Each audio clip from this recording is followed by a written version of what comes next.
I'm Jen George and I'm excited to bring you another edition of Jen's Corner.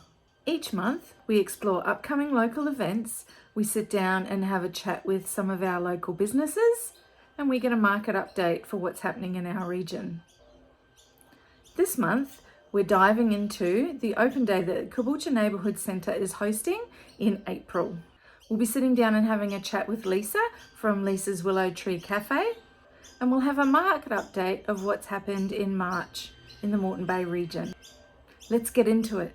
The Caboolture Neighbourhood Centre Open Day helps to showcase and promote the services and activities provided by the Caboolture Neighbourhood Centre. Local agencies will have a stall to promote their services and activities, enabling the community to gain a broad overview of what's available. This is a family-friendly, free community event. Everybody's welcome. Make sure you head along to the Community Open Day and check it out. Now we're off to Lisa's Willow Tree Cafe to have a chat to Lisa.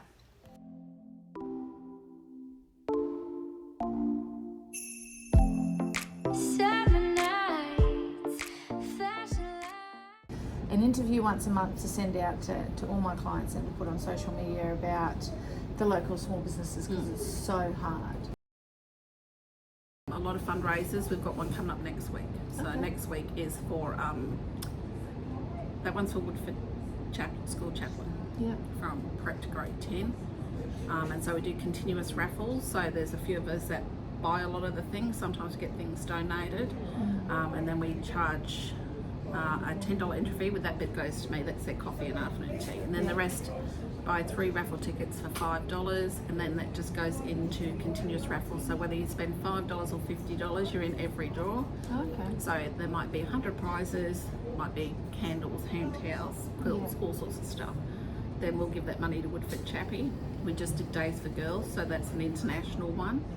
So that's for girls that are in remote areas that have access to sanitary items, and they create these washable pads and things. And then we're going to do one for Rosie, so they're on the streets, usually helping. I've seen Rosie. So it's in Brisbane, and there's one here as well. There's got about 20 trucks, I think. That helps people homeless, mental illness, etc. And that's what we do here. We've got bipolar groups, we've got grief groups. It's not about money for me, it's about community for me. Because you've got a lot of stuff that you sell. We have a lot of stuff that is from people in the community, very talented artists, etc.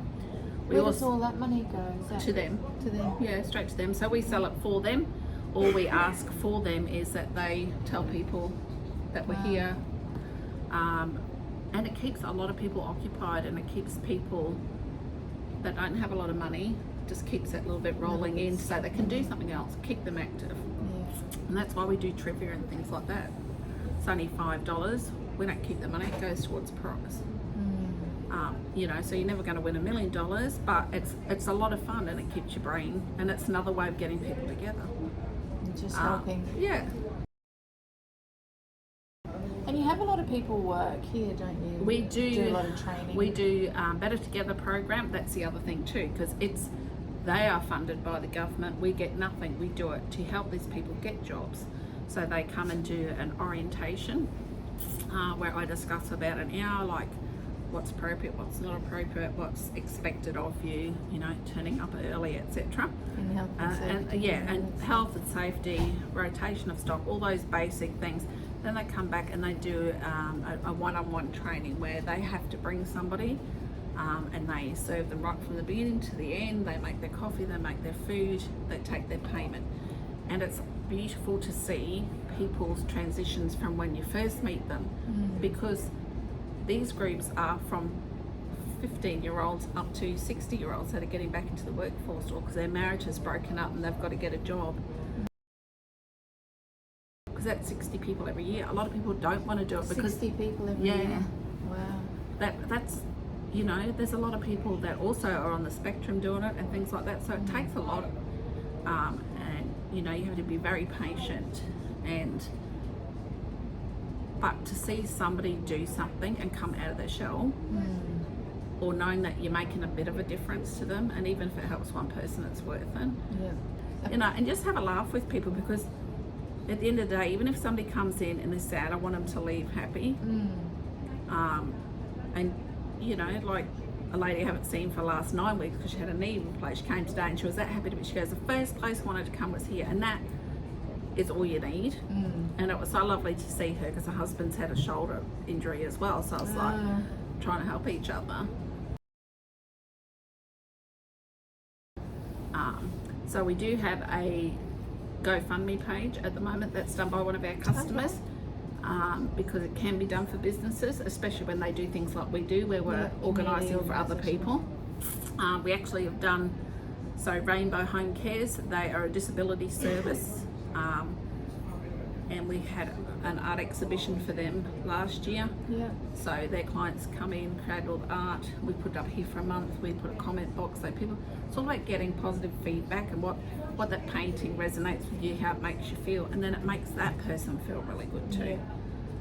Last year we had a book launch for a lady who's a DV victim, Running for Your Life, and she is legally blind, and her dog comes in here, Keegan, he's beautiful.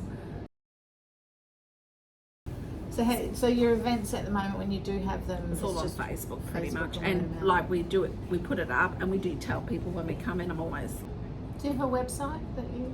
No. Okay. No. I'm not very technologically minded like you. I can't even hardly say the word, never mind do it. So like I was just it thinking, intimidates me a little bit. But for a hub where you could advertise these more things, stuff, website might be the way to go. Yeah. So maybe we could put it out there to ask if there's somebody would love to donate their time to make a website for you, so that you've got, because even the oldies will go onto a website and check things. At least then all of this stuff could go up, so you could take photos of your pictures and put up there, and people, even if they're not coming in as much as they'd like. So I thank you for giving me the opportunity. Oh, that's okay. I really want to make sure, I want to try and help out if I can. Yeah. Because it's a great little store, and I think you do a lot for a lot of people. So if we can, and that's what it's about. We don't need a pat on the head. We just want to keep doing what we're doing. It's not about getting your face in the paper all the time, because I don't like this face. But it's, you know, like at the end of the day, I think humour is what gets you by with a lot of stuff as well. Just trying to be positive, even when you're not yourself. Lisa supports our community every day. It's all she thinks about when she runs her little cafe. So let's help support Lisa by going in and buying some of the little gifts that are available in store. Sit down and have a coffee, meet up with some friends, and just have a good time. Lisa's Willow Tree Cafe is next to Morayfield Tavern on Morayfield Road.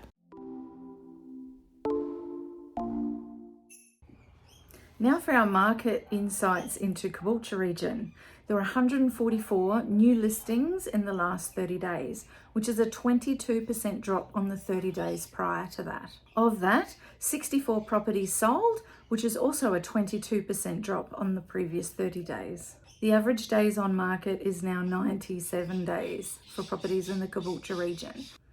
If you would like more information on your suburb, whether it be Morayfield, Belmere, Caboolture East, Caboolture South, just give me a call and we can send those details to you.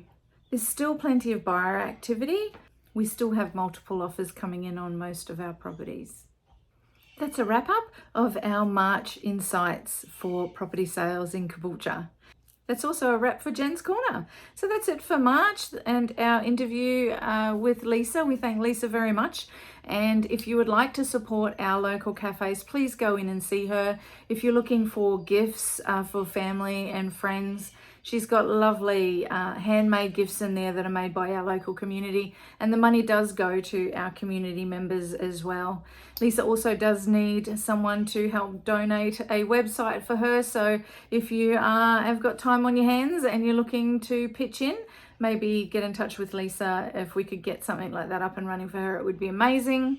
I've had a really good time with you this month. Look forward to seeing you for our next episode of Jen's Corner. See you next time.